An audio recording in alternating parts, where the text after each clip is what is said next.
When significant things happen in American history, America does one thing really well, and that is react with red tape. And much like 9/11 and the assassination of President Kennedy, the US was ready to jump in when the Titanic catastrophe occurred. And most people will say we jumped in a little too quickly on this one. No sooner than the Carpathia had docked in New York City on April 18th, 1912, carrying surviving passengers and crew, came the US government with subpoenas. They wanted to know what the hell had happened. And it's not just because there were Americans on board. It's because there were very, very rich Americans on board this ship. But the most notable of these passengers, I think, is not even Guggenheim or Astor. It's Archibald Butt, an American journalist, American Army officer, and close personal friend of President William Howard Taft. And the knee-jerk reaction was to stop the officer's crew and other survivors from returning to England and potentially not returning to the US, which is really dumb. It's really, why would we think they wouldn't come back? In a show of political grandstanding, let's meet this guy. This is Senator William Alden Smith of the glorious state of Michigan.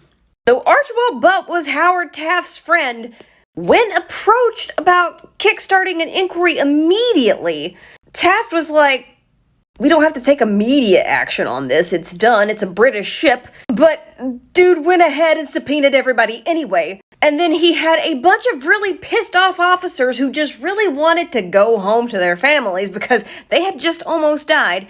And now they were going to be held hostage, basically, by the US government. And while there is nothing funny about the Titanic tragedy, we at least got to give the UK some good laughs with this inquiry. Because this guy, who was insisting on leading the charge, knew nothing about boats or maritime safety. And yet insisted immediately on an inquiry with no time to prepare questioning. Even in recent history, when we were holding an inquiry over in the Senate about the social media site Facebook and its vulnerability to Russian propaganda, we all saw that the senators didn't know what they were asking Mark Zuckerberg, right? Yeah, it's exactly like that. Only this time, instead of a nerdy business guy, you have a bunch of British sailors who just do not give a... We're talking American inquiry for Titanic Month. The American inquiry into the Titanic disaster takes 18 days and goes between New York City and Washington, D.C., then back to New York. There will be 80 plus witnesses. And that's going to be surviving passengers, crew, White Star Line Chairman J. Bruce Ismay, Captain Stanley Lord of the Californian, the captain of the Olympic, the captain of the Carpathia, as well as the wireless operator from the Carpathia, the Californian, and of course Harold Bride. Archibald Gracie for some reason. The subcommittee was led by Senator Smith and was comprised of 3 Democrats and 3 Republicans. You know, just to make it fair. The media had skewed a lot of what had happened, and there was so much inaccurate information being passed around in the newspapers. The inquiry was formed with the intention of differentiating what had actually happened from yellow journalism, as well as to figure out whose fault it was. Now, in Charles Lightoller's book, he just rips this inquiry apart, as he should. And it's not because he wasn't particularly fond of Americans, it's because it literally started the day after they arrived in the United States. Now, somebody explained to me how Smith thought he was going to ask good questions without researching first. But the American philosophy, I suppose, has always been to react first and then figure out what happened.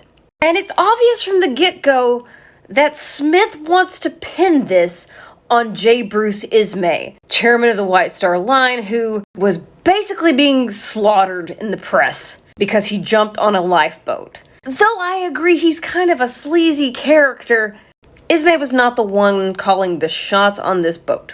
He's the chairman of the White Star Line, but at the end of the day, he's not captain of the Titanic. But he was naturally the very first witness called.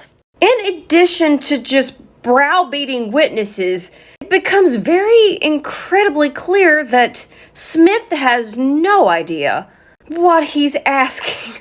Do you remember at the Zuckerberg hearing when someone asked Zuckerberg, how much data do you have?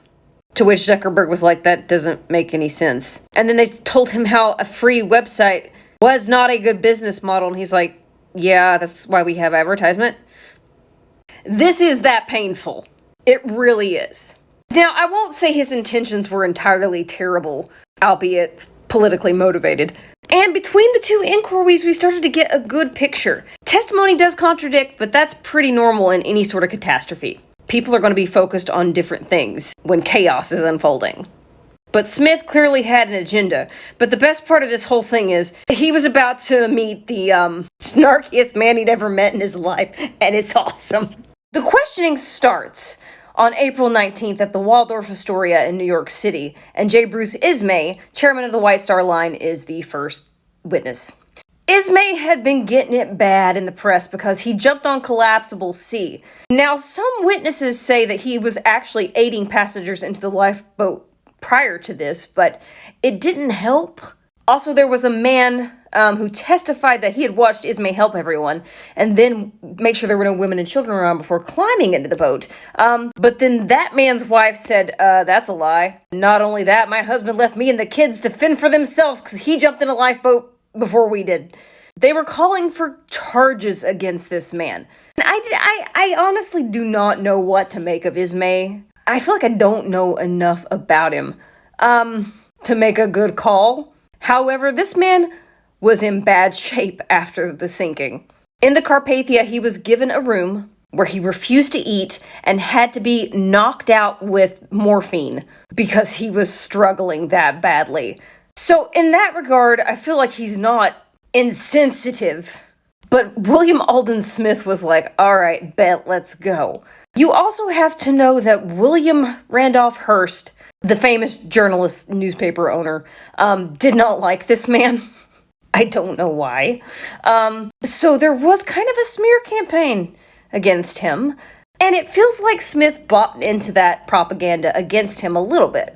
Not only was he asking Ismay very, very specific questions about his whereabouts that night, he also asked other people if they had seen him, like running around. What was his behavior like? Ismay would eventually be cleared of any wrongdoing because, let's face it, he actually wasn't in charge of the boat itself. He's the chairman of the White Star Line. But the problem that most people seem to have with him is just that he didn't die a hero's death like Thomas Andrews or Captain Smith. Not saying I'd necessarily like him, I'm just saying it's more complicated. Likely not realizing that Ismay had little to do with the construction of the ship itself. He's just the White Star Line guy. Harlan and Wolff handled the shipbuilding. He kept getting asked questions about the engineering of Titanic. Guys, you can't ask me these kinds of questions. I cannot answer them. I know nothing of how engines work, boilers work. You need to call somebody from Harlan and Wolff. Smith acknowledges, like, okay, so you're not an engineer, cool. And then a little bit later, despite knowing that he's not an engineer, he's like, so you guys had 16 watertight compartments, right? Ismay's like, I guess. I mean, I don't... This is just the start of Smith's obsession with the watertight compartments. They asked him if he was wearing pajamas. The line of questioning is just absolutely bizarre. Here we go. It's time to interview the 1912's hottest boy band. What? I read that on a Reddit forum once and lost my mind. The surviving officers of the Titanic. Why is he sitting backwards on the chair like Joey Fatone? Okay, anyway. It's gonna be May. But the first of all these officers called is Charles Lightoller. And I just know this man lived to ruin William Alden Smith's day. This man was already pissed as hell that he was being basically detained by the U.S. government, writing in his autobiography that he didn't understand how Americans got first access and inquiry over the sinking of a British ship. Now, Smith is not the only one doing all the questioning, but it never fails. It's always Smith that asks the stupidest freaking questions. And I apologize for laughing because this is very serious, but it's just so embarrassing. Now, not all the questions were dumb, but Lightoller gets some of the greatest hits. He's the senior-most surviving officer. Smith was just so determined to get Ismay on anything. And he kept asking Lightoller, so where was Ismay when you were doing this? Lightoller kept saying, I don't know. I wasn't looking for him. Sir, I was busy putting people in lifeboats. But he kept asking, and he's like, I was over there minding my business. Stop asking me about Ismay. Then Smith continues to ask about the watertight doors that he first asked Ismay about. And to be fair, Charles Lightoller did know more about the engineering of the ship than Ismay did. But still, he's not the ship designer. But Smith clearly did not understand what watertight doors were, or watertight compartments. So he keeps, saying, so could somebody have, crawled in and died a slow, terrible, painful death in one of those watertight compartments? To which Lightoller's like, yeah, it's a door. So I kind of doubt it. I won't say it's impossible, but... And obviously none of the passengers on the ship would have known really where to look for those giant walls. Lightoller, who went down with the ship instead of taking a lifeboat out but still surviving, was asked what time he left the ship. He replies, I didn't. So Smith asks, well, when did the ship leave you? Given his obsession with asking questions about the watertight doors, newspapers across London started calling him Watertight Smith. And of course, the famous best answer ever. When Smith asked what the effect of an iceberg hitting the Titanic was, Lightoller goes, she sank, sir. Smith keeps it up during the American inquiry, asking questions showing that he clearly has no nautical knowledge at all, including asking Fifth Officer Harold Lowe what an iceberg is composed of.